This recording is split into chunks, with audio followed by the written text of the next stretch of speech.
Viewer discretion is advised. Good evening, everyone, and welcome to the New to Wrestling podcast After Dark. Tonight, we'll be discussing Season 2, Episode 1 of Dark Side of the Ring. This is the Part 1 episode dealing with the whole situation involving Chris Benoit and his family. This is the podcast where we just talk about the goss of wrestling, whether it be the day-to-day that's happening now, happened then. A lot of our episodes have to do with Dark Side of the Ring, among other things. So if you're joining us, welcome. So like I said, this is just going to be about part 1. We'll get into part 2 next week. Just mainly getting into the beginning of Chris's life, how he got into wrestling, his friendships, his career trajectory, his family.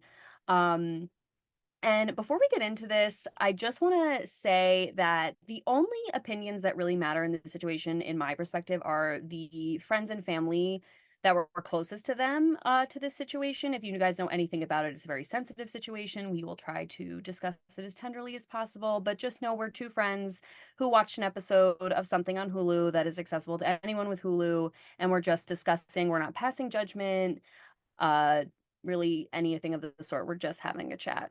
Yeah, we just want to give that slight disclaimer in that we understand that the topics discussed in this episode are going to be a little bit heavy for some, especially if you are, privy to what is the end scenario of this story. But we just wanted to make sure that we kind of did our due diligence and kind of gave you a little precursor that this is not for everybody. So right. Just keep that in mind, and then we're gonna go forward. And then we'll go forward from here. So the episode, this, like I said, it's an episode mainly just building on who Chris Benoit was. And again, if you don't know the premise of this podcast or our other one, I am new to wrestling. I literally know pretty much nothing about anything. So I'm meeting all of these people for the first time. I knew nothing about the situation. I knew nothing about the case. Mayhaps I was living under a rock when this happened in 2007. So I'm just really not sure. We were also in 7th grade. So we were in 7th grade.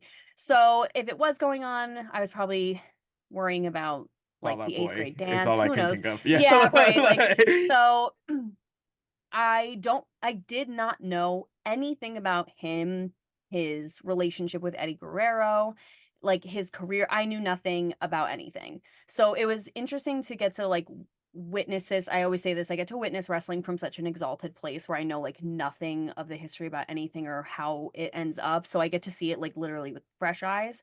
So it starts off though really harrowing with the audio of a call from a WWE representative. At the behest of Vince McMahon, they were calling to do a wellness check on Chris Benoit. He was kind of missing in action. He hadn't shown up to wrestling events the last 2 days, and they were performing a wellness check to see what was going on. And that's how it opens. It's just right. Calling 911, we need a wellness check on this person's house. This is their address. This is whatever. This is the last time we heard from them. So right from the jump, really chilling. Right. And then suddenly it just takes you back. So that's where we're ending up, but then it just takes you all the way back to the very beginning, and we are introduced to David Benoit, who is Chris Benoit's eldest and only surviving child. Right. And in the words of David Benoit, he says, he was this famous wrestler who was beloved by millions of people probably, but at the end of the day, he was just my dad. Right. Which I think is what we kind of talked about last week, where it's God, this is such a... It's literally, the episode's been going on for 45 seconds, and I'm already whoa. Yeah, it's already a lot. And we also get introduced to Nancy Benoit's sister. Yes, and she Sandra basically goes on to say he was one of the best wrestlers that has ever lived. And for that person to have murdered your family, it's not an easy statement to make. Yes, which is crazy. So, and again, too, if you don't know about the situation, I don't know if I actually said it, but Chris Benoit murdered his wife and son and then killed himself. So Sandra, who is saying this, she's saying this about the person who murdered her sister, Right. who, when you go through this episode, they were so close. And like, especially as a person with sisters, I was like, that is crazy. And their bond, I so understood. There were so many things she gets into, and I'm like, that would be me for real, Sandra. I feel you. And so, like, that is a crazy statement for her to make. Like, he was one of the greatest wrestlers of all time, and he is the reason my sister and nephew are dead. Right. And I still say that. So, like, how crazy. And also, Chris Jericho's in this episode because they were very close. And he says in the beginning of this episode, like, I'm just going to say what I have to say. If you want to say that I'm supporting a murderer, like, I'm just telling you, like, how I knew Chris as he was. So, like, if that's going to bother you, just, like, don't even watch this. Right. Which is fair. Like, so also just a little, like, a footnote is Chris Jericho is one of the producers of the series. Yes, and he narrates, like, all the, like, tidbits, right?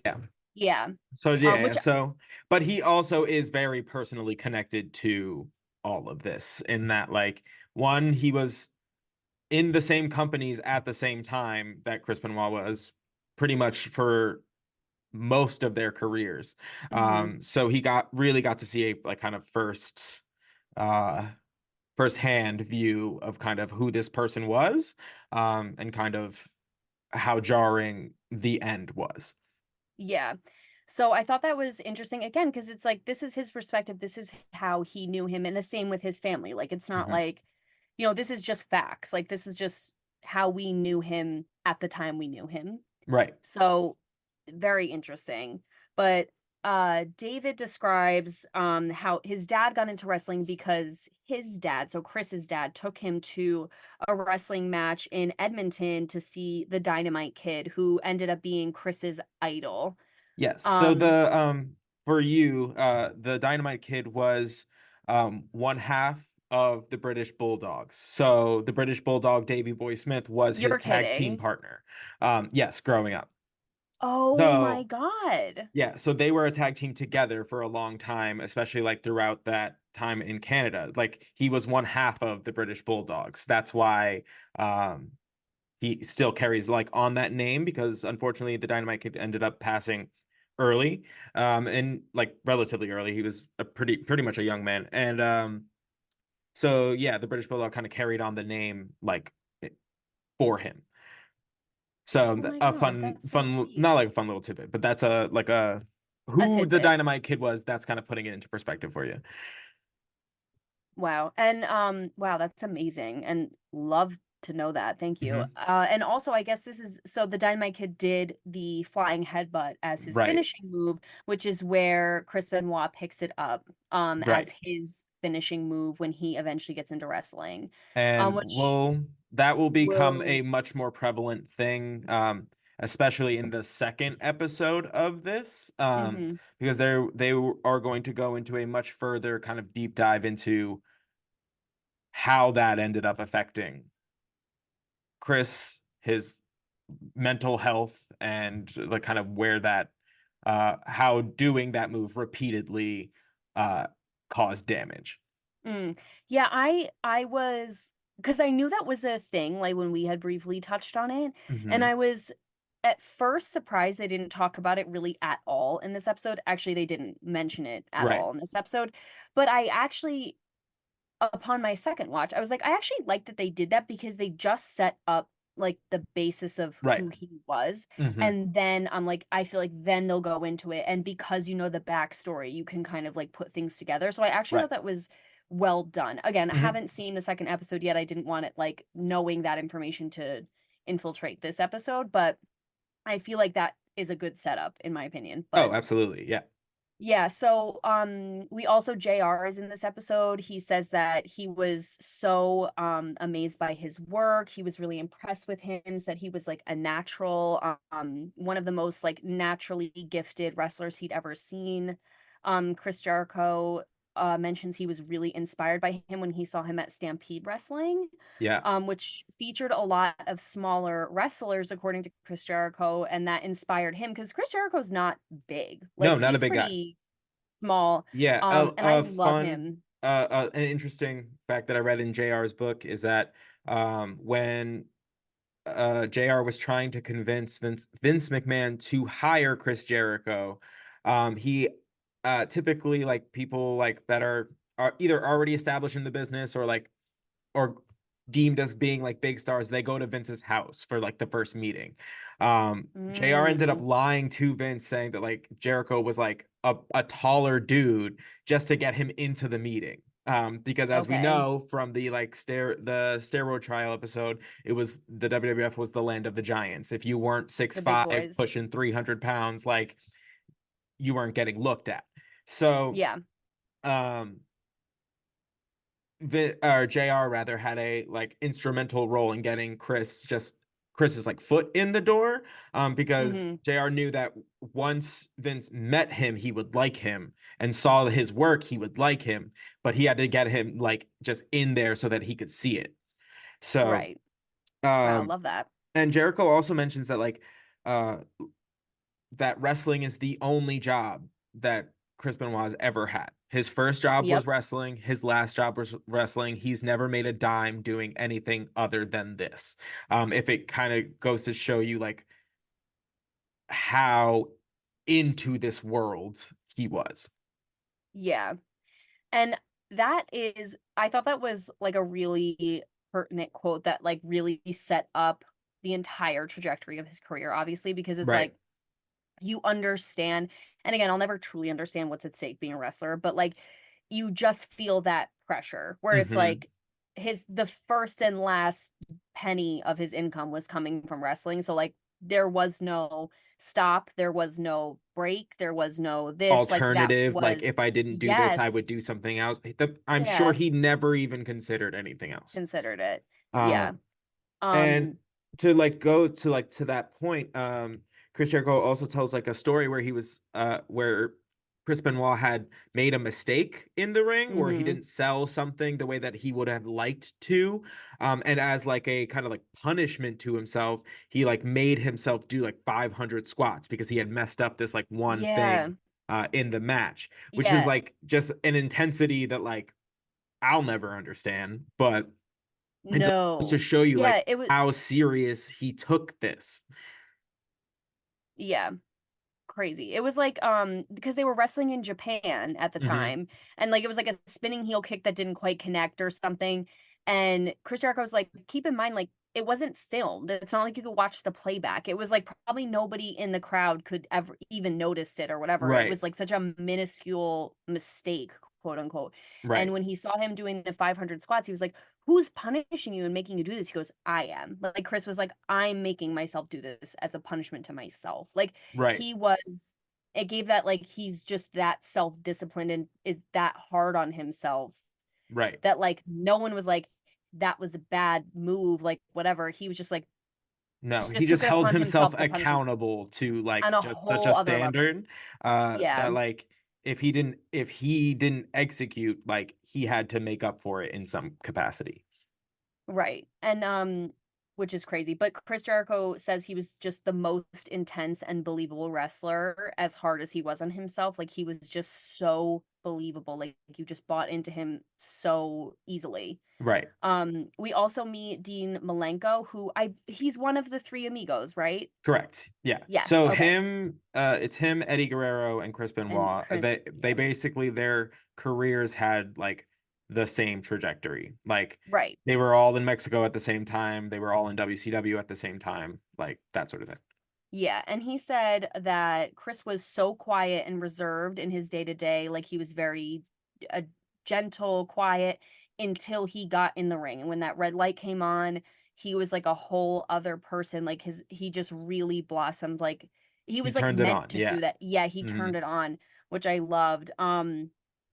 We also meet then Chavo Guerrero, who is Eddie Guerrero's nephew. Yes, they're like very close in age. Yes, he's a member of the, which we can relate to, which he's like being close to our aunts and uncles. But he is a part of the Guerrero wrestling family, like it's huge in Mexico, huge. So because Eddie Guerrero is no longer with us, Chavo kind of speaks to his story on his behalf, and it's funny too because my dad also mentioned Eddie Guerrero to me and said he believed he was one of the greatest wrestlers he'd ever seen. Yeah. And he was like, And he he was was like phenomenal. every single person in this episode was like he was the best of the best, like easily Correct. the best to have ever done it.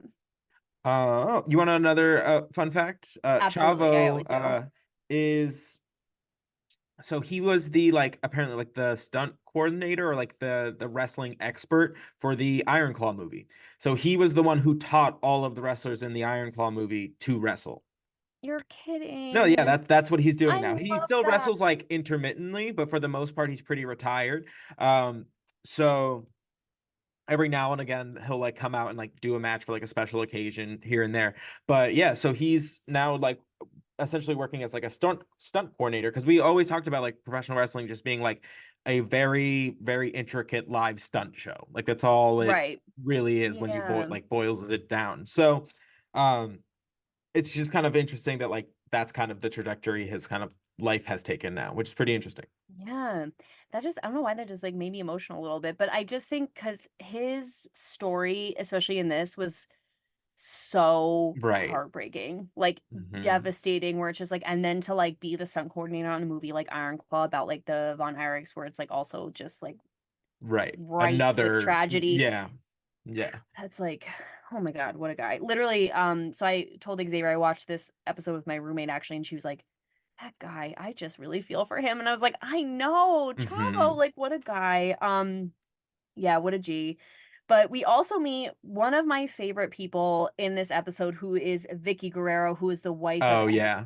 What an amazing baddie. I loved Vicky. This is our first introduction to her, and the first thing she says is, yeah, like met Eddie. Like, so she's a former WWE superstar. She goes, yeah, I met Eddie, and I just like he had this whole like look about him, tight pants, and I just loved his ass. Like, just Hmm. I thought he was the most beautiful man I'd ever seen, and I just fell in love with him so fast.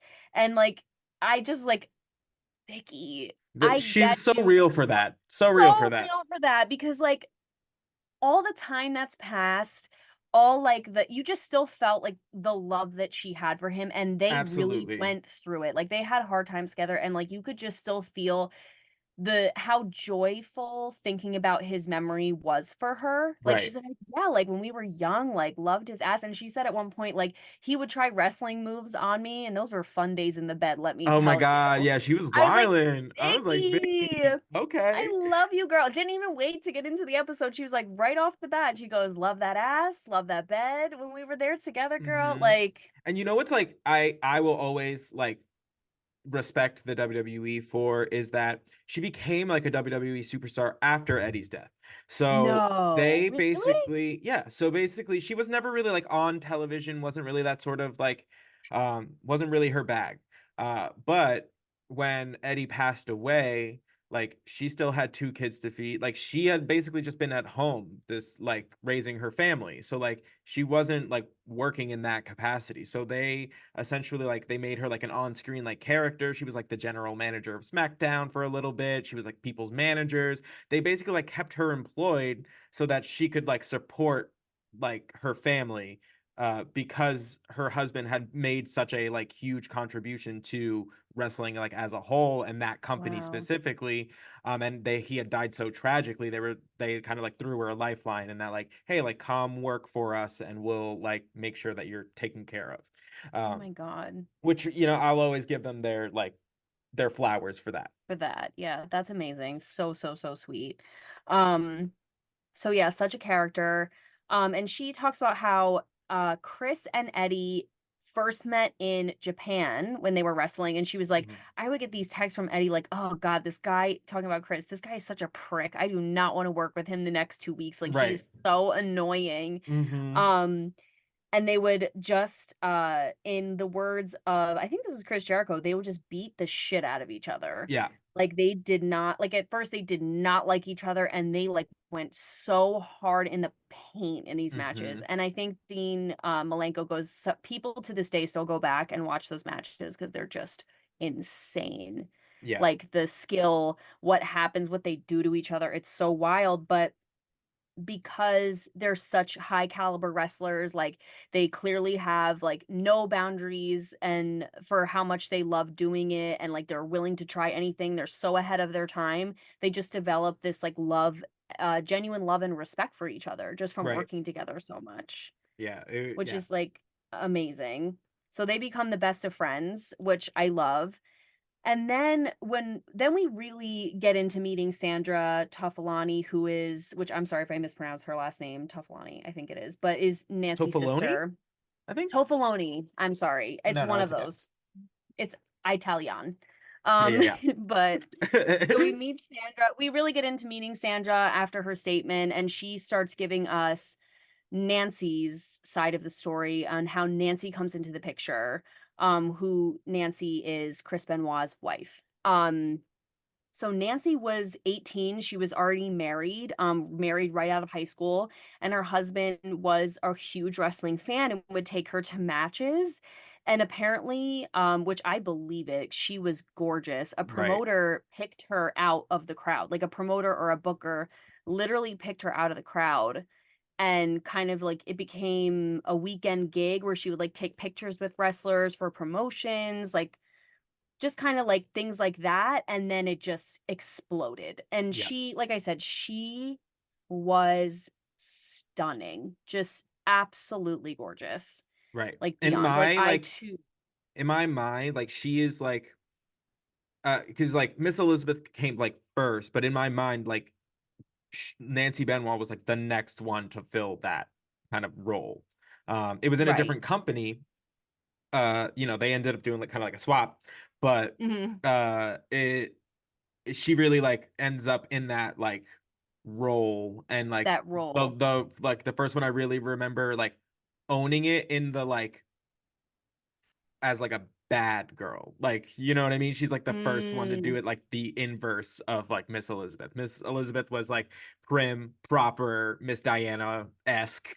Whereas like Nancy, or especially like when she becomes a character woman, was just like a badass. Like was not yeah. afraid to get in there and mix it up. Like she was just great. And she like is another one of those scenarios where like she tended to have more star power than the person she was with. Right. And I cannot get wait to get into her character woman when we get there. Yeah. But speaking of outshining people, so she meets Kevin Sullivan in Florida Championship Wrestling. And Sandra says her exact words were one of the greatest promoters and bookers that ever worked in wrestling. Right. Um so they met. He was kind of doing like a Satan character, like Prince of Darkness Mm-hmm. kind of thing. Like he would, but everyone was joking. It was like the Satan part of it was like he painted his face and like like shaved a like Yeah, cross and into like wore like his a hood. like chest hair. Right. Yeah, and like wore a hood, and it was this whole thing. And Nancy just fell in love with him hard and fast, and she was already divorcing her first husband. And so they just like fell in love, got into this whole thing, and Kevin wants to grow his image of this like dark prince, and Nancy becomes a character with him as the fallen angel. Yeah. And they just like the pictures of this era are so like iconic, and apparently Mm-hmm. according to Sandra, she got the imagery from this album cover of this like woman, and she's just like wearing like leopard print, one of her like tits is out, like she just like has like all this like hair and like a falcon on her shoulder and whatever, and she goes, that's the gimmick, like that's who I am. Right. And she just like really took it there. And also according to Sandra, she did all of their costuming, Their their makeup makeup. design, like the whole imagery, the branding, she handled everything. And like there's Right. pictures of her doing Kevin's makeup. She was like, Mm-hmm. Sandra was like, she always had like needle and thread to fix people's tights and duffel bags full of boa constrictors around the house. I was like, I who love that. is this woman? Right. Like, what a legend. Like, yeah, Right. me too. Like, imagine. And so they get into, she so gets into her character that people literally believe she's possessed. I love And that. what she said, she'd be filling her like gas at the gas station, and people would come and pray over her. Like, I'm just gonna lay hands on you and pray over you. And like Sandra was like, she ate it up, she loved it, and she was like, if people are like hate me that much or like are praying for my like possessed soul that much, like I must be doing something right. Yeah, she's like, I'm absolutely doing my job. Like Absolutely. Yeah, and I if I love that energy. and especially like back then, that those were the days where like you lived your gimmick. So if you like got people to believe like you were just this like whatever character, like this messed up character, like that's money because like then they're gonna follow you to see what you get into. Right. I mean, like And it was just described that she has like Chris Jericho mentions it at some point in that nowadays like a lot of the females in WWE are like wrestlers. See where he's like mhm. she filled that role of like the valet and like really understood the like that role of like being the second or like the just kind of the Yeah. manager like that role and that Yeah. like nowadays like it's not that role doesn't really exist so Right. Like anyone who's in wrestling wrestles, like in addition to for what the they most part do. yeah Yeah. Like and he said even though she didn't wrestle, she probably knew wrestling better than anybody else there, right which is crazy. And to hmm me, and again, I've never seen them actually like in a match, but that makes sense to me. Like she is literally it feels like she has that eye for creativity, for understanding like her role and like everyone hmm else's storylines and like getting into character and whatever. I So like feel like it she was makes good at sense to the me that she bigger has that like picture 360. yeah Yeah, that 360 view. And I think Chris Jericho said it. He's like, they would see like you would see this and she would see like this. right Or No, maybe he no, said it it's in exactly right either way. because He they're yeah, more concerned with like doing the actual like the wrestling. You know what I stunts, the mean? The actual things. like Yeah, yeah, stunts, yeah. making sure it's safe, making sure it looks good. Whereas she doesn't necessarily have to worry about those things. So she can take a kind of a wider scope of everything and be like, where is this story going? What are we gonna look like when we get Mm, there? Like so it's just she was just had a mind for that, which is you can't underestimate enough in that the whole we're talking about like good totally. television if you want somebody to follow you you need to be able to be like oh hey this story has point A B C we're climaxing at D like she understood all of that Yeah. And I which think is impressive because not a lot of like women especially at that time got credit for that yeah, and I think you're so right when you say like if they're worrying about like inside and she's worrying about outside, it's just such a symbiotic relationship right where it's like if a wrestler like can't focus on that to have somebody else do it, like you can still have such an like you're such a good wrestler, have an amazing match, and then someone else is also like, okay, so like then we're gonna like do this to get do heat this oh, storyline, right and you can just focus on what you're doing wrestling. right Like it, you can really like hone in your craft. I feel like, and like again, I'm just like this is just an observation, but like I just feel like that's such a mutually beneficial relationship right that's like priceless, especially if you have such good chemistry, which they did, and then she'll yeah go on to have with Chris when we'll get there. But they make such waves that eventually they end up at WCW. hmm Sandra's like Kevin worshipped her. They wanted to keep doing this thing. She was into it, and they end up at WCW, which the three amigos, Chris Benoit, Dean Malenko, and Eddie Guerrero also make their way to WCW, and this will be right like the place where they finally hmm meet.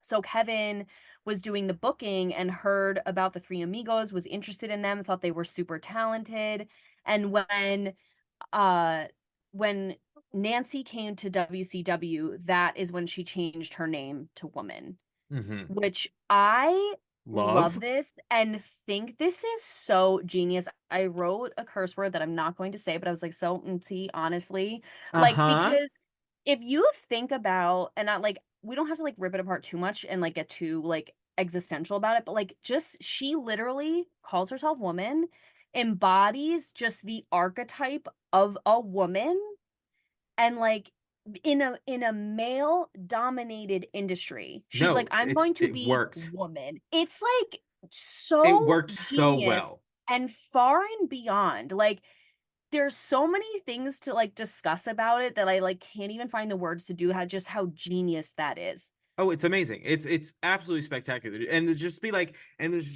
I am woman. Like that was her like catchphrase. Like that was it. It's three I am words. woman. It's simple. You know exactly who she is. You know exactly where like what her role is and everything because it's always a little bit more than you think it is. Yeah. Like, and it's just so fitting because just in this male like dominated world, you characters like wrestlers are typically going to overlook her. Yep. As oh, like woman, whatever, sure.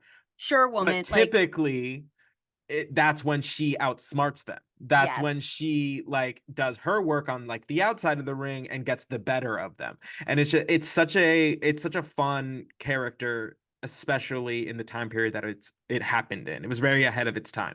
Yes, it really gives the energy of that quote. One of my favorite quotes of all time from My Big Fat Greek Wedding, where it's like, if the man is the head of the house, the woman is the neck, and she can turn the head any way she wants. Right.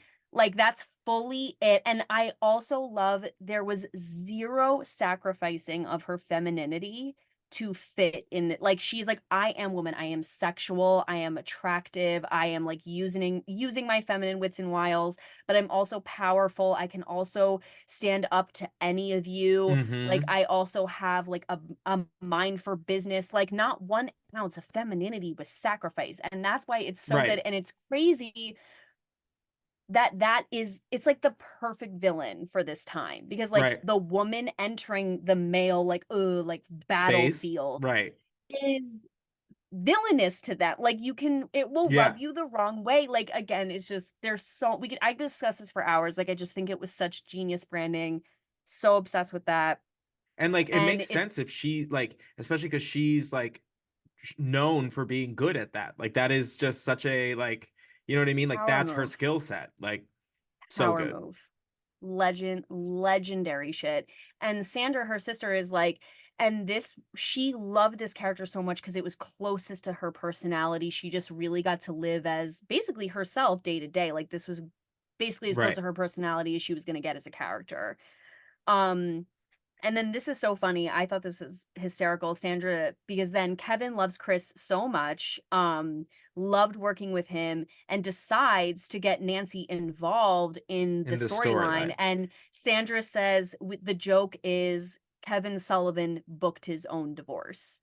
And Right. she goes, and it's like funny to an extent, and then it's not funny because I'm very certain that wasn't supposed to happen. Right. Because essentially, and the thing is like the storyline as it played out is essentially what happened in real life is that Chris ended up like shows up into the picture, woman becomes enthralled with him, and then she turns on Kevin Sullivan and starts like joining Chris Benoit. And Chris Benoit at this point joins what is like the Four Horsemen, which is like Ric Flair, Arn Anderson. It ends up being Chris Benoit, and then this guy named like uh Stephen McMichaels. It was like a wrestler.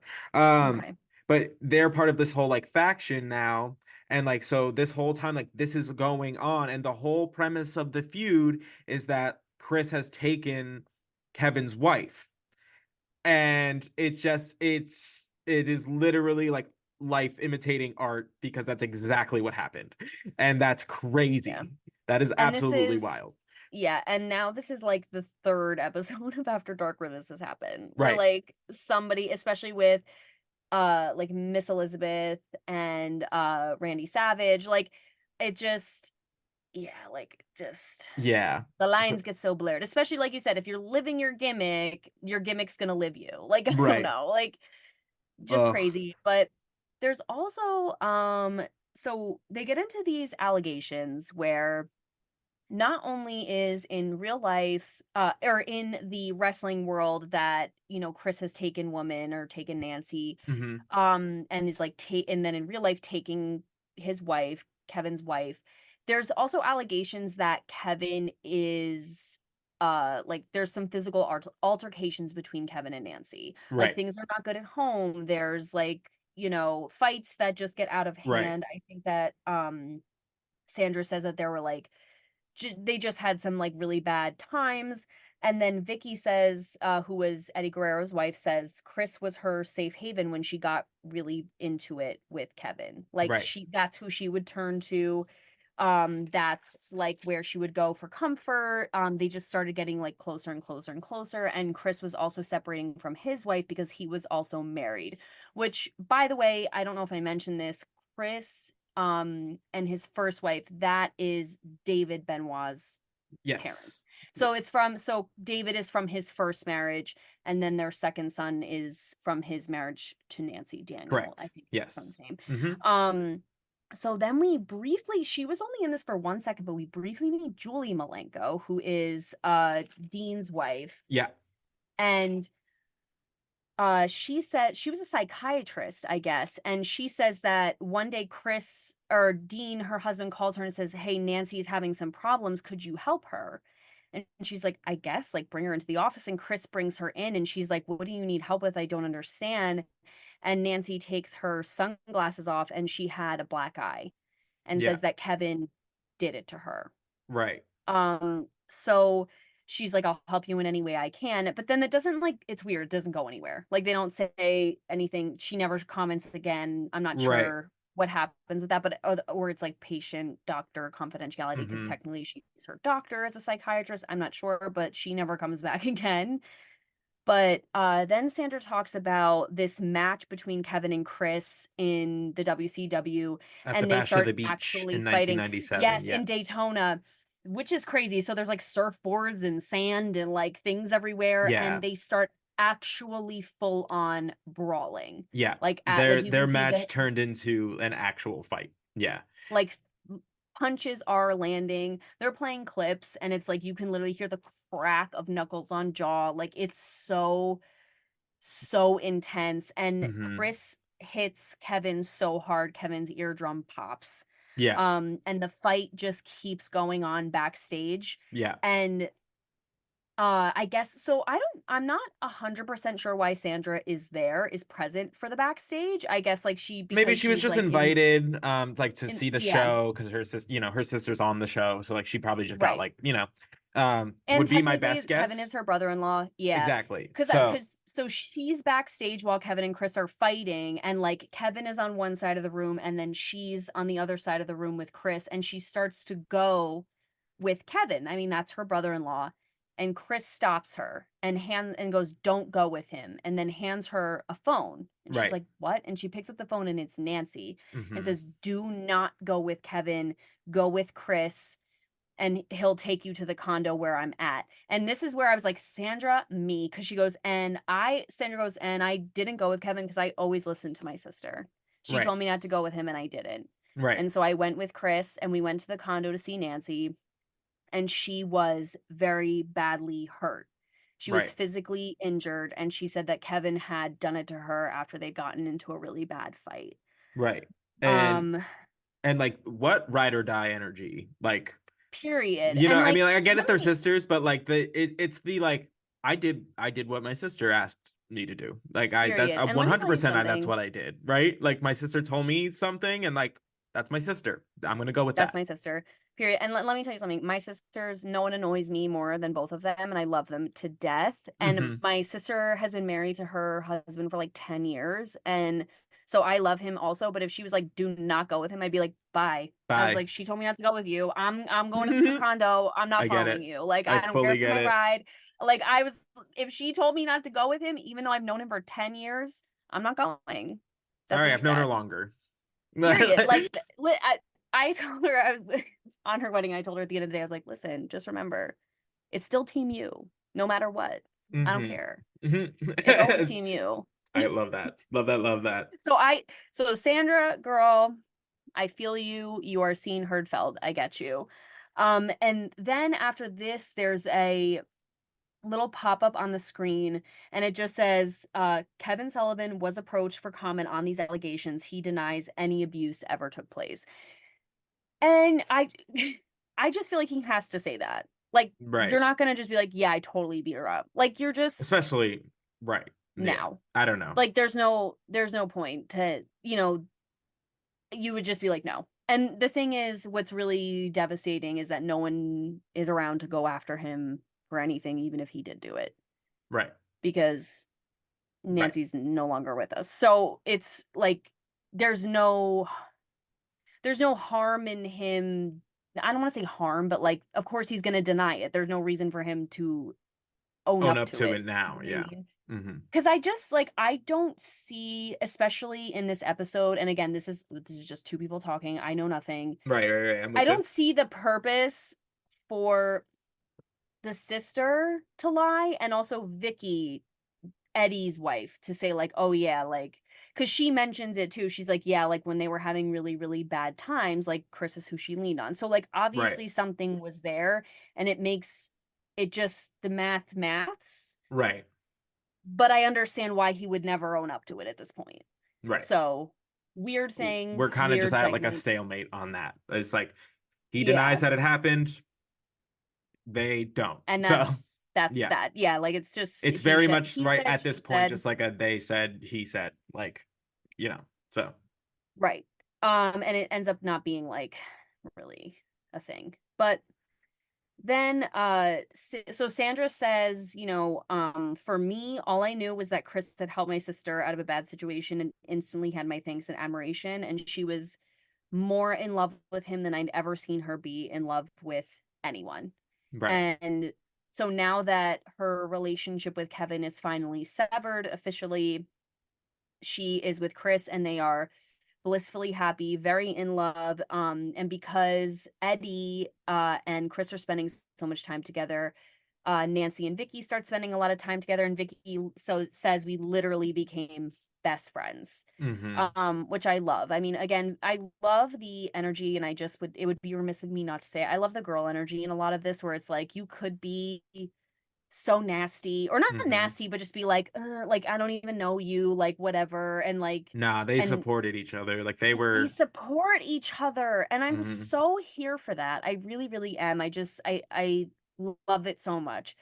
Sandra mentions that Nancy wants to start a family like immediately. Like Chris really wants to take his wrestling career farther, but Nancy kind of takes a step back out of her role as woman, and I feel like that makes sense because with all the things that happened with Kevin getting messy, and like everything that happened with Chris getting messy, I feel like this is the appropriate time for her to like, if she wants a family, this is the time. Like this was the opening to do so. And very shortly after their son together, Daniel, was born. Yeah. And apparently like Chris was beyond himself. He was so happy. He was Daniel, who was like a toddler, was the best man at their wedding. It was like a beautiful like wedding at home. Like they literally were like, there's pictures of them like feeding the baby in their wedding dress and like tux. And they just like were blissfully happy. David, his first son, says Nancy treated me like her own son. There was no use of the word step. And Daniel, my brother, was like my best friend. I was his protector. And this gutted me to my core. He says we wanted to be tag team champions. Like we were going to be a brother tag team champion. That was like our biggest dream together. And you could like see that like that sentence, like that still like it still messes with him, you know, because like right before he's like he looked up to me, like he like all we wanted to be was like we wanted to do what our dad did, you know, and like do it together. And that's like it's rough. That one that was like at the point where I was just like, okay, like, oh, okay. It gives you chills, and it really, it's so sad. And you know, we'll talk about it as things go on, but it is crazy too, because you have this realization, because like David doesn't wrestle and I feel like he like can't, like, because the subject around his dad is so I think I have to like look this up. I believe he does. I believe he wants to use his name, his real name, real last name. And I think that has inhibited him from getting a lot of places. Interesting. We'll say that way. Yeah. Well, we'll watch the next episode and we'll do our own digging, because I would love to look into that also, and we'll maybe talk about it next episode with clarifications. But yeah, that is like, from going to that living among it so much and that being your biggest dream, and then like obviously this is a horrible tragedy that happens, and then like just like where do you find yourself in your own life? You know what I mean? Right. Like I don't even know. Like, how do you pick up Like these pieces? Like, how do you even like orient yourself into your own life, because everything is now just like askew. right. I have so much empathy for him. It's like surreal. But they kind of dip back into like Chris's career trajectory. So he has like this beautiful family support system at home. His friends are solid. But I think it was Dean that said, you know, you kind of reach a ceiling at WCW. There's like really only so much fame you can garner from being there. And so they took a risk. The three amigos took a risk and walked out of the WCW, and the WWF picked them up instantly. Yeah. He was like, it was instant. Like, we took a risk. We were like, we're just going to walk away and see what happens. And WWF picks them up immediately. And they really, really shined there. Like, Yeah. just really, really shined.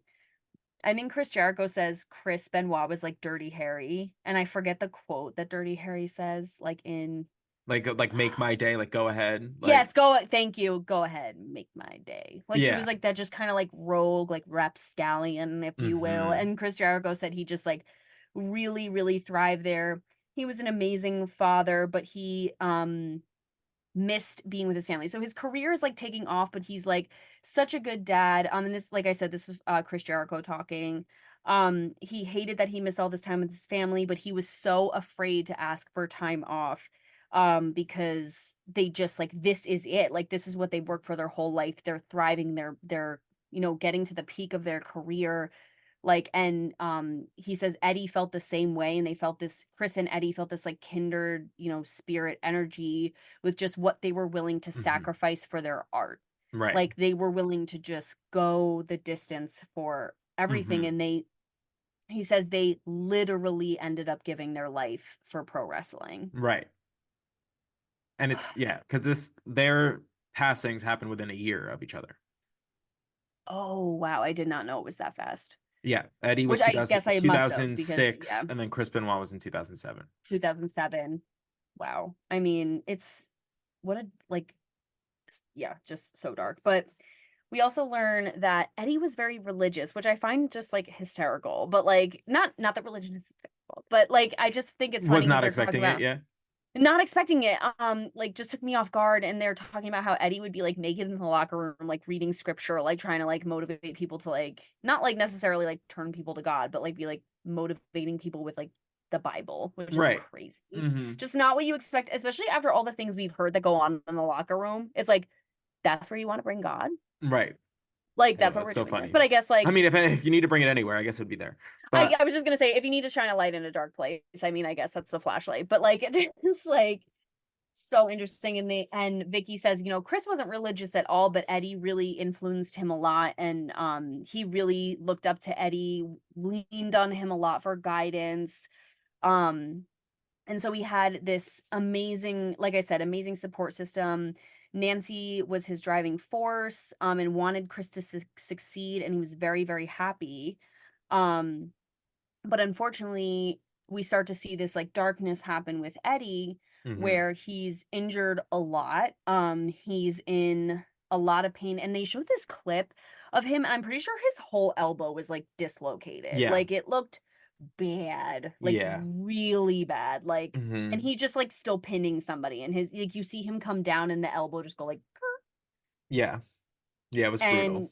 Really just heinous. And so Vicky is saying, you know, Eddie was injured a lot, he was in a lot of pain, and Chris Jericho affirms, you know, a lot of stuff we already know, that just like, it's he literally goes, we're all adults here, we already all know the truth, but there was a lot of drinking and there was a lot of drugs in the WWE. Like, there was just a lot. And Eddie just trying to cope with the pain, cope with the pressure of trying to succeed, because this was his dream, just like really got into it pretty badly. He started acquiring like DUIs. This was crazy. Vicky, again, like, I respect her so much. She had so much vulnerability on this episode, and she talked about how Eddie overdosed 3 times in their house. The first 2 times she called the ambulance, and they took him to the urgent care and just like released him the next day. Which like thought was such an interesting point for her to make. She's like, they just like released him. Like there's no like, okay, like what are the steps that we can do to prevent this? Like how do we, especially after the second time, it's like, okay, so obviously there's a problem here. This wasn't like a one night gone sour. Right. There's history here. But she goes, so the third time it happened, it was like in the morning. And she goes, and I just left him there. And she literally said, like, I actually took the girls to school and said, God, if you're going to take him, just take him now, because it was such a hard time in my life. I just was over it. I was just like, if you're going to take him, just take him. Right. Which is like, imagine like being at that point, but like imagine being pushed to that point. No one does that, like just all willy-nilly. You know what I mean? It's like you have to be like pushed to the point of like, you're like, I can't even help this person. Like, if I get him help, is it really gonna matter? And like that's gotta be such a horrible place to be in. Yeah, and this might be controversial, but I do not judge her at all. I really don't. I don't either, honestly. No judgment towards her, especially because, and I feel like she must have been in such a dark place to even admit that on a show where this is going to live forever. And she's like, I am admitting that I left him there, and was like, if he's gonna die, just take him. But like at the same time, like like he's overdosing at the time, like she's taking her kids to school. Like this is like whatever AM on a weekday morning. Like this is not uncommon behavior, clearly. No, like, obviously not. And I think that like at that point, especially when you have kids, it's like, so now, like, I'm not going to let my children continue to suffer because of your choices. Like, I'm just going to take my kids to school, and like, you can live here with your choices. And again, I'm not trying to like project what I know she was feeling, but like, I have no judgment about it, because like I can't imagine how hard that is. Like dealing with somebody you literally have. And again, like when she's describing how much she loved him when they met and like their marriage and everything, I'm like, this is obviously someone who absolutely adored him. And to watch him do this to himself, chasing something that he loved and adored, and you still have all this love for him, but like you're just in such a broken place, and like watching him do this to himself, like it just like it's just so insane. Like I cannot imagine that. So like obviously she had love for him, and it wasn't out of a malicious place, and like I just can't imagine what that was like. And she says, and he went to work high. So he went to WWE high one day, and he gets fired like almost immediately because he can't wrestle, he can't perform, and he gets fired. So, and Vicky goes, and honestly, he called me and told me, and I was relieved, because I was like, great. Now you have no reason to keep pushing yourself to the brink like this, because the worst thing that you thought could happen has happened. Yes. Like, that's it. Like that's it. The thing that you have built in your mind as like this huge, insurmountable, what has happened. Now what? Like, now what? And I think this harkens back to what you were saying, maybe it was the last episode or the one before, but it was like when you're like, it's a vicious cycle where it's like you're doing drugs so that you can wrestle, and then drugs will be the reason you can't wrestle. Like it just kind of like spirals out of control, and he ends up getting fired. And again, best thing that ever happens to him, because he decides to go to rehab. He gets clean. He starts training again, and he gets rehired. And he comes back, and she was like, he was as strong as he'd ever been, probably even better, the best shape of his life. And he has this whole redemption arc. I literally have chills. Like, Chris Jericho literally is like, he's like, he had to start from the bottom again. Like that's what happens. Like, and like to be that good, to have been like let go and then have to start all the way at the bottom of the pecking order again to like where they end up when they talk about like WrestleMania 20 is crazy. And I like like these like hit like close to home. It's just like I was like big fans of both of these like wrestlers growing up. Like I remember watching like WrestleMania 20 and like seeing them both win. Like that was a big night for me. So like that. It's just so crazy that like now that like, you know, we're older, like understanding like what it took to like get to that point. And even Yeah. if you were to like watch those two matches and just the way that they like end that show is like the two of them like just in the middle of the ring, just like both like crying with championships, like hugging, and like confetti is just falling like all of like around them. And that's how that's how that WrestleMania ends, with these two people who have like literally paralleled their entire lives up to that point to both reach the peak of what it is in to be in their business at the same time with each other. Like that's crazy. Like gut wrenching. I could Right. cry right now just And hearing you they, yeah, describe it. which Oh. they cut to David Benoit, and he was my hero. Like that was what like he lived his dream and he did it all the way to the end. Like that's, as far as like, you know, that's your dad. Like that's a cool thing to like see. Especially like at that point. And then he really kind of like sticks the knife in when he's just like, I wish they had both retired at that point, because he Bro. just knew that after, because WrestleMania 20 is 2004. So the rest of yeah, so the rest, like he just knew what was like what comes next, and he's just like, I just wish he like could have just like put a pin in that moment, and that would have been the way they were remembered, you know? Yeah. Yeah, completely. And like what a high like that would have been. Right. And I just, yeah. I mean, it just, I know. yeah. It's insane. I don't even have anything to say. Like just crazy. Though I am fully going back and watching WrestleMania 20.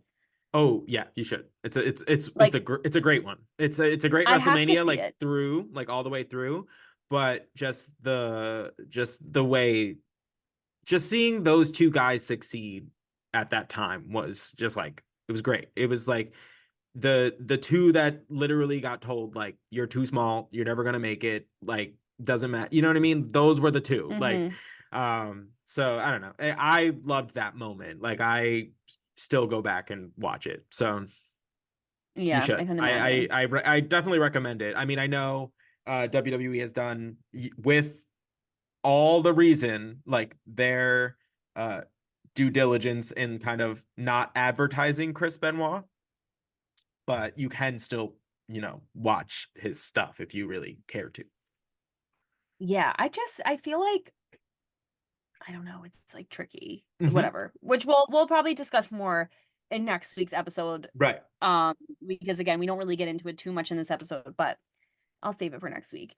Um, so they're coming off of this insane high from WrestleMania 20. I mean, like I would be levitating off the ceiling, especially as his family members. I think Sandra says it like you never seen a closer relationship than Eddie and Chris at this point, because they've literally like conquered their demons together. They've come up together. They're just like so close, and Mm-hmm. everything is like coming up daisies for them, you know?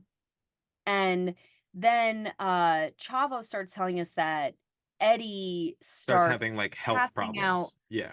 Yeah, like he starts, which is scary. He starts like passing out like mid sentence. So he said they were like in the airport, like waiting to get onto a plane to Minneapolis. And he's in the middle of a sentence and he just like drops off and like head drops and he like kind of passes out. Mm-hmm. And Chavo like is like, I didn't realize that it was like a thing that had been persistently happening. Like it was the first time that I'd seen it, and I thought maybe he's just like exhausted from the road. Like I don't really Mm-hmm. know.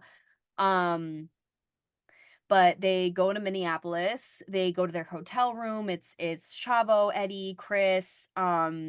I don't remember. I assuming Dean was there also, but I'm not 100% At sure. that point, Dean Um, was, I don't know if he's still with WWE at this point or if he's doing oh, like a you're different right. role. It was somebody else, but yeah. Yeah. Yeah, yeah. So they decide like, oh, let's meet up at 7 and go to the gym and Whatever. whatever. Like And at 7 a.m. the next day. travel to the next whatever. So, The next, yeah. So Travo goes to bed. He says he wakes up to a phone call at like 5:30 in the morning, and it's like the hotel staff, I think it was the hotel staff, and they're like, hey, like, your uncle didn't answer his wake up call this morning. We want to kind of perform like a wellness check, see if he's okay in there, or like whatever.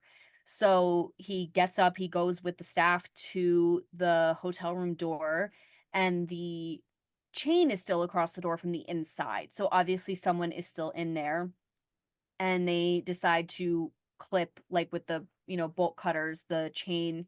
They go in, Chavo goes in and finds Eddie in his hotel room. It looks like he had just collapsed. He had like his toothbrush in his hand. And he was this was chilling and so hard. He's still alive, but barely. When Chavo finds him, he rolls him over. He's holding him and he hears him like gurgling and like just struggling to breathe. Like struggling to breathe, and then within like a minute he just dies. And Chavo says like he was like, he was there, like I felt him in there trying, and then suddenly he wasn't in there. Right. And he's just like, and like they're like uncle and nephew, but they're like 3 years apart from each other. Like they grew up more as siblings than like uncle and nephew. So I can't even imagine what that does to a person, or like how you move on from there. Because he did not have an easy task from that point on, because he then had to inform Chris, who was also going to be meeting them. And when he says that, like he tells Chris, he said like he's never heard like a wailing like cry like that before in his life. Like it just like deeply affected Chris immediately. So yeah. So yeah, like you said, so Chavo is like, he has to make the calls, but I guess Vince is the one that calls Vicky, Vince McMahon, which is horrible. And I guess, I don't know if Vicky had heard something, because she says, Vince calls her and he's crying, and so she just says, is it true? Like, is Eddie gone? So I don't know if she'd heard something, and like the certain people needed confirmation before she was informed. But then she said, and I just like blacked out with grief. Like it was beyond. His official, this was interesting too. The producer asked Chavo, like, I didn't even know that did you know that he'd relapsed? And he says he didn't. Right. The official ruling was that he died of heart disease at 38, which is wild. And, I mean, we already know wrestlers put their bodies through so much, and then add to the fact that he was drinking, he was doing drugs. Like, we don't know what else he was getting into. Yeah. And even when your body gets clean from things like that, it's not like it's just like, okay, we're good now. Like, there's lingering problems. And luckily, in this day and age, we're more aware of those things. So it feels like more resources for recovering addicts or alcoholics and things like that. But then it's just like, okay, well, you're not doing it anymore. And that's like a generalization, but like you. And I also think that there's like there's gotta be like a general, like they're kind of always in some kind of pain. So like I feel like it's hard to gauge like which pain is a like, like, you know what I mean? That's like, a really good point. Like what pain comes from just like being in combat sports essentially, and what pains come from like, these choices that you made, like a real issue. Right. And not that the other things aren't real issues, but I also feel, now that you're bringing this up, that's such a good point. I feel like there's also that fear of like, because some people, like when they have a problem, like they feel something's wrong, they're afraid to go to the doctor to find out what it is. Right. Because they don't want to know. And especially when you're working in a career where your physical body is your commodity. Yes, is your commodity, that like if something was bothering you, like you would probably be really petrified to go to a doctor. And because what if they're like, it's a career ending injury? Right. Because Vicky also mentioned like earlier in the episode, she's like when you're in this business and like you get injured, like, and you're on the shelf for like 4, 6, like whatever months, like um somebody could very easily just come by and like fill your spot. And that's Yeah, what you end up being like terrified of, is that like, oh, like if I miss like this much time, like I'm not going to be like where I am, like, or like my success will be hindered, or like I'm not going to get this, that, the other opportunity. So it's just like you end up in this like weird holding pattern where you're not necessarily like taking care of yourself in the way that you should or normally would, because you're afraid it's going to compromise your career. And right. yeah, that's also a tough place to be in, you know? So yeah, because yeah, fully. And that's yeah, because like if you think about it, like if they did find something wrong with Eddie, probably would have been a career ender, at least temporarily. Like if he has such severe heart disease that just existing to brush his teeth flattened him, Right. they're probably going to say no wrestling, but also it might have been a career ender, but it wouldn't have been a life ender. Like you might have lived, but also if wrestling is your life, how do you like Right. it's hard. It's like it's so hard. And I can't what would he have been, not that like, yeah, he has a family, he has a wife or whatever, but that doesn't of necessarily mean course. that he prioritizes in that order. You know what I mean? Of course. She Even literally said it was God, wrestling, and wrestling and family, one family. second. Yeah. Wrestling and family, one sentence. Like one word. Right. No, exactly. So like it's just like, just because like you'd think that that's how somebody prioritizes their, hierarchy of needs, Yeah. that doesn't necessarily mean that that's how they do it. Like Right.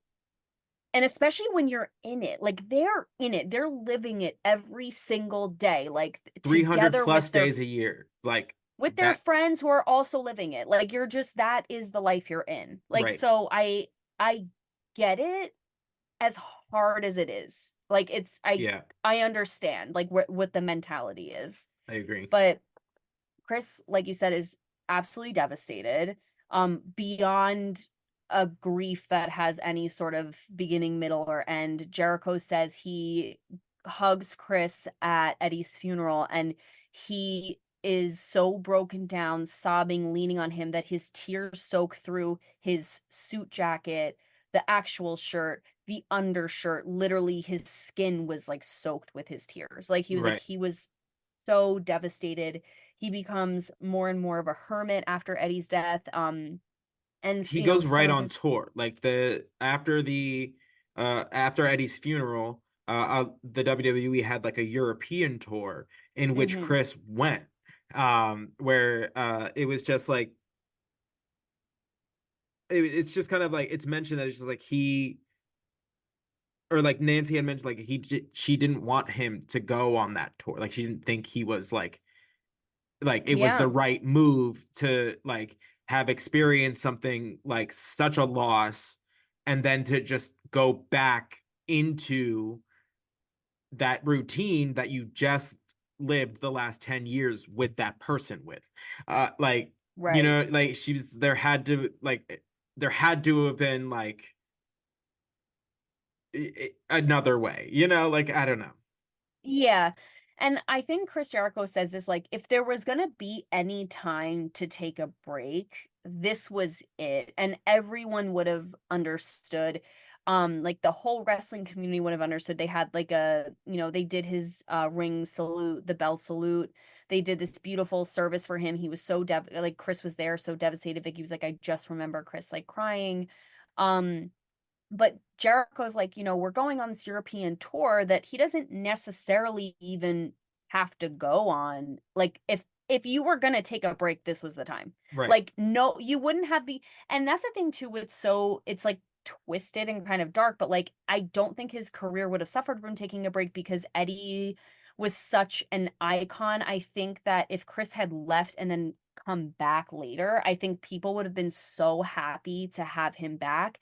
I Right. don't think it would have like been a career ender for him. And like maybe it would have changed his trajectory, obviously, because he was with Eddie. Like that was a huge storyline. But like I just think he would have been welcome back and it would have been this huge thing. And again, that's just speculation, Right. but No, and it's just like everybody knew how close they were. It wasn't like, Right. you know what I mean? Like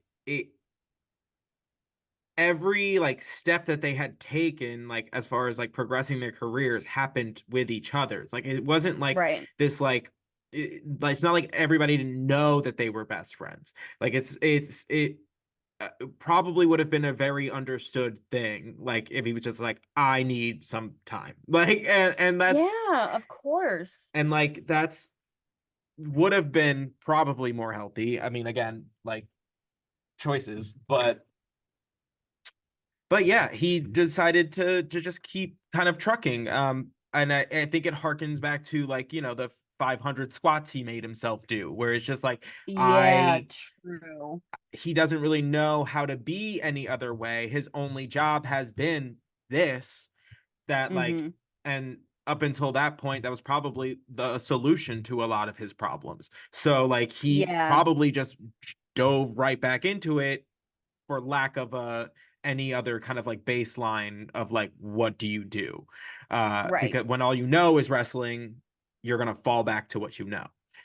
Yeah, when wrestling is your beginning, middle, and end, you're gonna find your grief there, but you'll also find your comfort there. Like you're gonna find every emotion and every coping mechanism and every XYZ from it because Right. that's how you live your That's how life you every day. identify. Yeah. So exactly. So it's like a vicious cycle. It's like where does it begin and end? I also want to mention what Vicky said about Nancy because I thought this Oh was yeah. so sweet and again just breaks your heart. But Vicky, is so devastated after the death of Eddie. She's like, I didn't get out of bed for a week. Nancy immediately moved in with me.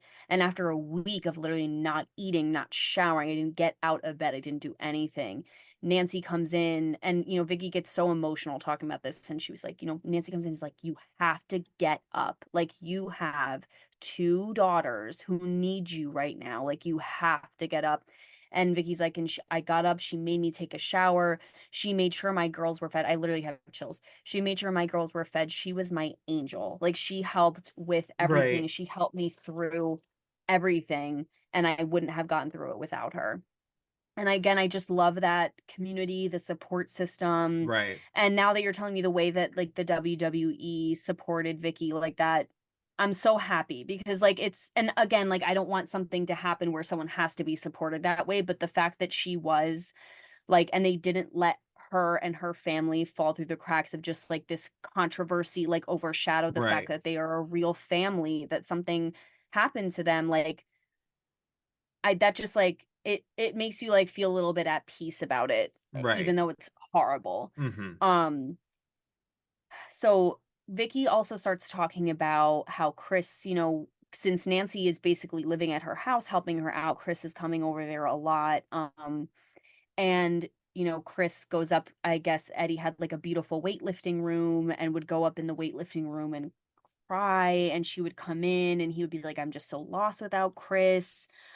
She said that she caught him like sleeping on his side of the bed, like just to be like in Around his in his area, in his essence, like space. Yeah. in his space, like just to be with him. And she said she's never seen, he just like could not process the grief. Mm-hmm. And he became more and more distant. And then it starts taking a turn where he starts getting really, really paranoid. Mm-hmm. Nancy tells her sister Sandra that, she doesn't know what to do. Chris is like angry all the time. He's always like, combative, like later, like verbally combative, like there's always something wrong. He always wants to fight. Like Right. he just he would start like taking weird ways to the gym, even like Even though they've been start like going there for years or for changing years he would start taking like cars. changing cars, alternate routes. Like, I'm gonna go to like this gas station that's like 30 minutes away instead of the one by my house because like people are following me. Like Right. people like want the scoop, or like they just said he got like so paranoid and he was angry all the time. But then apparently Sandra and Nancy, I thought this was interesting too, and like kind of ahead of its time, like in terms of like therapy things, but like Sandra and Nancy get him a journal and tell him to write to Eddie. Yeah. So he like starts keeping a journal where he like writes to Eddie in the journal as if he's like gonna read it. Around. Like as if he's Right. writing letters, as if he's around, which like is interesting because it's like, I'm sure it was helpful, but also like probably a little harmful, because it's like if you're talking to someone who's no longer here, like, which is good and like helps you process emotions, but like you also need to talk to people who are Here. still here, because you have to continue being with those people. Like when it's grief is tricky, where it's like you can talk to the dead all you want and like maybe they'll answer you, maybe they won't or whatever, but like you are still living. That's like the hardest part that I've experienced with grief, where it's like, yeah, same. I have to talk to like the living people also, because like I am, and at the time when you're so in grief, you're like, I am unfortunately still living. And so you have to learn how to be with the living people as much as you want to talk to the dead. Does that make Right. sense? No, I Which agree. very dark, very dark. But so while I thought that was like really beautiful and interesting, it's also like a little bit like it gets a little dark, because it's like if you're Right. only talking to somebody who's not here anymore, like you're not going to be able to like get through your day-to-day life with people who are here. Just like tricky. But yeah, Nancy wants him to leave wrestling. She thinks it's bad for him, like you said. I mean, it's a constant reminder of Eddie and everything they accomplished. Um, and then Chavo says Chris misses a match. He like fully just doesn't show up one day to like a match. And he calls him and is like, "Hey, like, are you good?" And Chris says that Nancy and Daniel have food poisoning and he has to stay home and take care of them. But he sounded really weird on the phone, and suddenly he goes, "Hey, Chavo, I love you." And he's like, "Okay, yeah, I love Okay, you I love you too." And then too. he's like, "Yeah, I love you too." He goes, "But that's like kind of weird." And he goes, "Are you sure you're okay? Like, is everything fine?" And he says, "Oh, yeah, yeah, yeah. Like, don't worry about me. I'm just like really tired. Like, whatever. I'll see you tomorrow." Because I guess they had a match the next day. They had a Right. pay-per-view, I think, the next day. Yeah, it was either Crazy. like a pay-per-view was coming up, or like they had another event and then a pay-per-view. Like they had stuff that they were supposed to be at. Yeah, yeah. So, and wrestling, like, it happens so quick. Like, if you miss, like, you gotta, Yeah, it just you're happens like on to day the to next, day. on to the Like, next, on to the yeah, next. yeah, Yeah. yeah.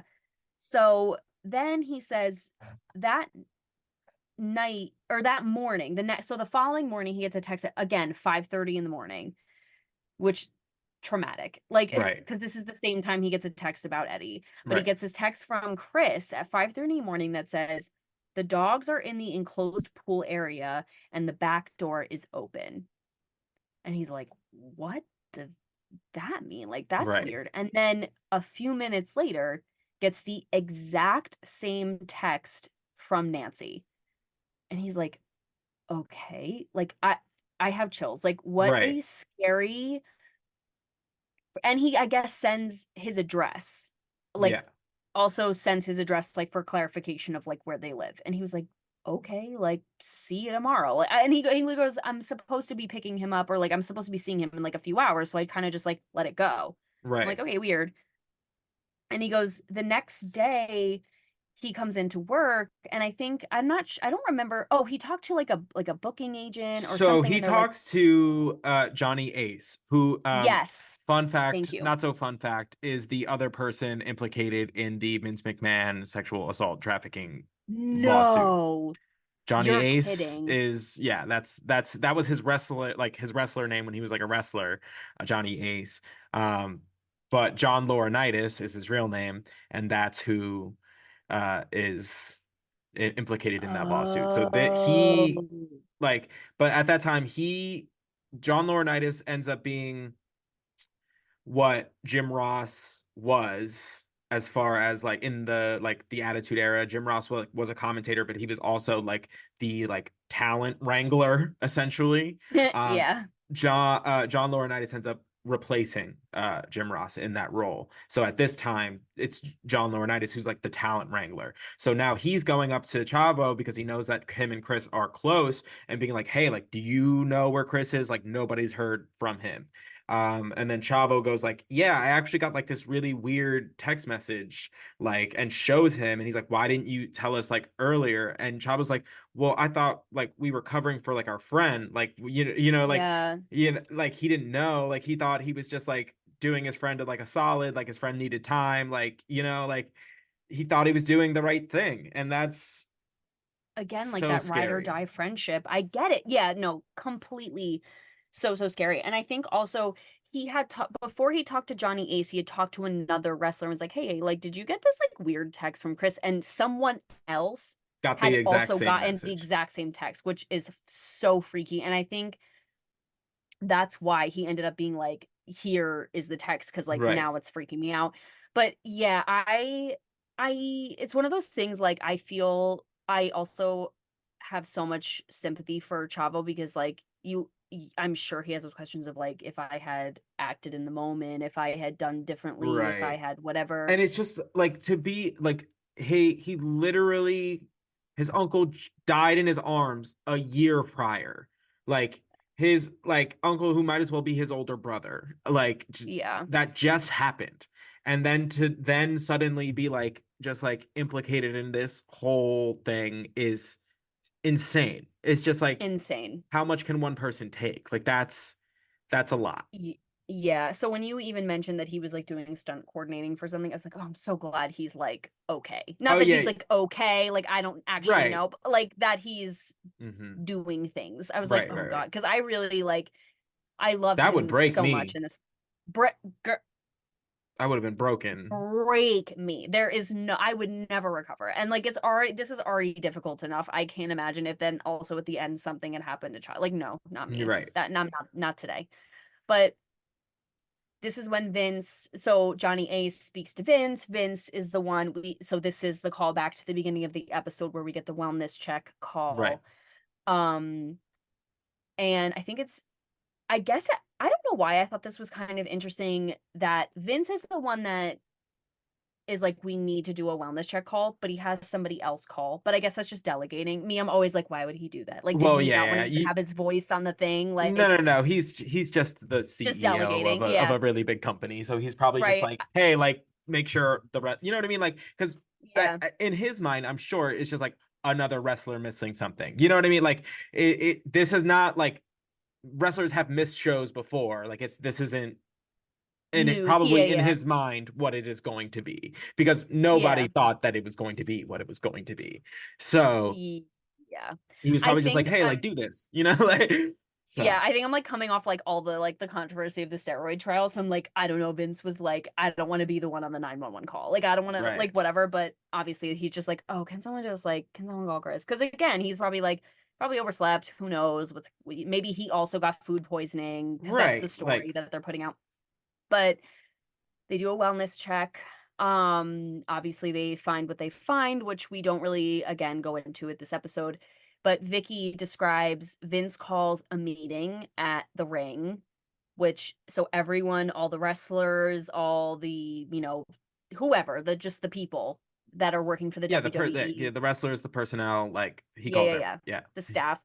They go to the ring and and Vicky's like, I immediately knew something was wrong. Like, something, because they don't do things like that. Like, yeah, like, because that's weird. It's crazy.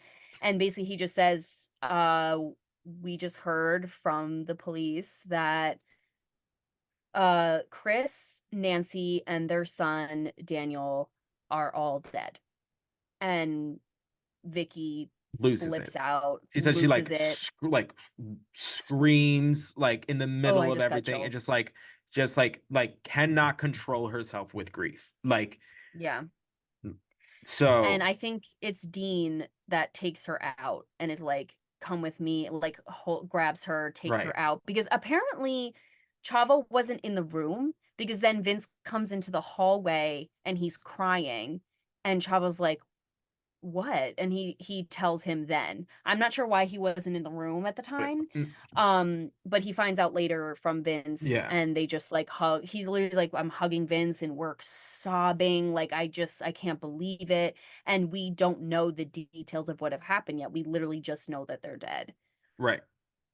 Which is basically how the episode ends. Yeah, and then we get like a little like preview, and it's just like all the wrestlers just like basically, it's just like, because up until this point, like it was not on, something like that is never on anybody's radar, I don't think. But it's just like they just really didn't see anything coming, and that's why it's so jarring. Like, ooh, I remember like when this all happened too, like it was just so like out of nowhere, one, and then Mm-hmm. and it was like it came out of nowhere and then it was everywhere. Because like Mm. it was all over the news, like all over for weeks, and like they'll get into that in like the next episode. But we're gonna kind of learn about like kind of how this happened. We're gonna learn exactly what happened, which is rough. Mm-hmm. And yeah, it's like it's just such a like horrible story. Like it's just like it's so crazy that so many like seemingly really great people just are affected by this really really horrible thing that happened. So Yeah, I just, again, like you say, like you never see those things coming, but I also just feel like I'm I'm morbidly curious to see the next episode to try and understand. And I guess that's mm, like the whole right. premise of the episode is just like you kind of want to understand. So like to get his backstory and like under like I just feel like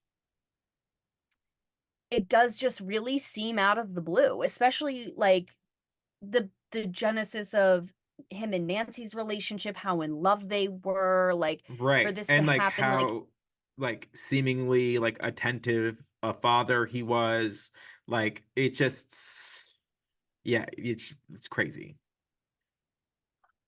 yeah. So I guess like because I really like I don't even know what to say at this point. So Right. like I guess we'll get more into it next week when we watch part two.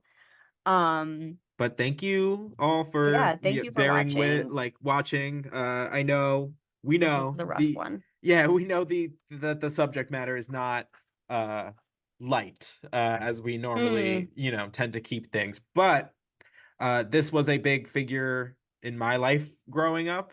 And I was something that affects one, just it changed the way like wrestling like the business of wrestling gets carried out from this point on. okay. Um because of what we're going to learn in like the next episode, there are just like things in place for the like health and wellness of the wrestlers that did not exist prior to this happening. Yeah. So we're gonna get into all of that. We'll get into what happened, and we'll get into of course, the aftermath. But thank you, and we'll catch you next week then. Yeah, we will see you there. We will get through it together. Bring your tissues. Bring your tissues because we're gonna need Bring them your also. tissues. Yeah. Uh, all All right. right. We'll see you there. Bye. Bye.